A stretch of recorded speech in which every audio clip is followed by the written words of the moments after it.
വേടൻ തന്റെ അമ്മയെ അടയാളപ്പെടുത്തുന്നത്. എന്നെ പെറ്റല്ലോ കല്ലുപോലൊരുത്തി, അവളെ ജാഫ്നയിൽ നിന്ന് ആരോ തുരത്തി. ജാഫ്ന ശ്രീലങ്കയുടെ തലസ്ഥാനമാണെന്നും ശ്രീലങ്കയിൽ നിന്ന് പലായനം ചെയ്യപ്പെടേണ്ടി വന്ന അഭയാർത്ഥികളിൽ ഒരുവളാണ് തന്റെ അമ്മ എന്നും ആ പലായനത്തിൽ നമ്മൾക്കൊക്കെ ഓർമ്മകളും നമ്മുടെ അനുഭവം. അടുത്ത വരിയുണ്ടല്ലോ, ഒരുത്തി എന്നുള്ള കഴിഞ്ഞിട്ട് ആ ഒരുത്തി കല്ലുപോലൊരുത്തി, എന്നെ പെറ്റല്ലോ കല്ലുപോലൊരുത്തി, അവളുടെ ഉദരത്തിൽ നിന്ന് ഉരുവം കൊണ്ടത് പരുത്തിയല്ലോ, എരിക്കും തീ പോലൊരുത്തൻ.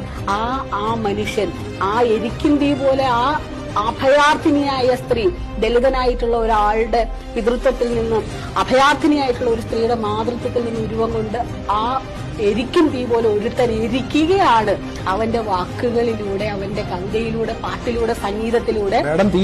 തീയാണ്, അക്ഷരാർത്ഥത്തിൽ തീയാണ്. ആ തീയാണ് ഈ കേരളത്തെ കഴിഞ്ഞ കുറച്ചു ദിവസങ്ങളായി കത്തിച്ചുകൊണ്ടിരിക്കുന്നത്.